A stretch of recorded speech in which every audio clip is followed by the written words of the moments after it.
அனைவருக்கும் காலை வணக்கம். இந்த நாள் இனிய நாளாகட்டும். ஒரு நதியில் வெள்ளம் பெருக்கெடுத்து ஓடியது. அதில் 2 சிறு எறும்புகள் அடித்துச் செல்லப்பட்டு மிதந்தனர். ஒரு எறும்பு நதியில் குறுக்காக நின்று பிரவாகத்தை தடுக்க பெருமுயற்சி செய்து மேலே போக விட மாட்டேன் இந்த நதியை என்று கூறிக்கொண்டே குறுக்கே படித்துக் கொண்டு கருவியது. நதியின் வேகத்தினால் தாறுமாறாக அலைக்கழிக்கப்பட்டது. நதியின் போக்கில் அதை மாறுதல் செய்ய முடியாவிட்டாலும் நதியை எப்படியாவது நிறுத்தியே தீருவேன், உயிரே போனாலும் இந்த நதியை அடக்கியே தீருவேன் என்று அலறிக்கொண்டே திணறியது. பாவம், அடித்துச் செல்லப்பட்டு கொண்டிருந்த நதிக்கு அந்த எறும்பின் குரல் கேட்கவும் இல்லை, அதன் இருப்பை நதி உணரவும் இல்லை. மற்றொரு எறும்போ தன்னை அந்த பிரவாகத்தில் விட்டுவிட்டது. அது நதியின் குறுக்காக அல்ல, நேராக கடந்தது.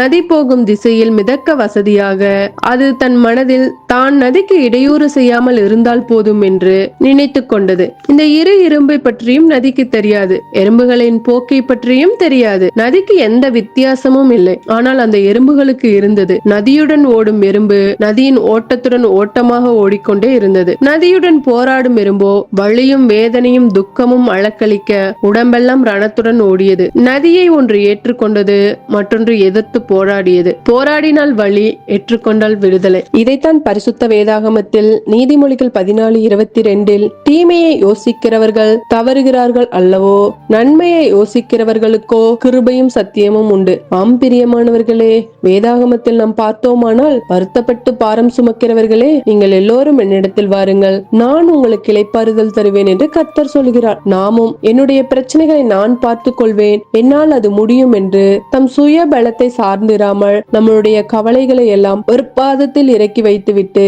தேவன் எல்லாவற்றையும் பார்த்துக் கொள்வார் என்ற விசுவாசத்தோடு நம் வாழ்க்கை பயணத்தை தொடருவோம். God bless you. இந்த நாள் இனிய நாளாகட்டும்.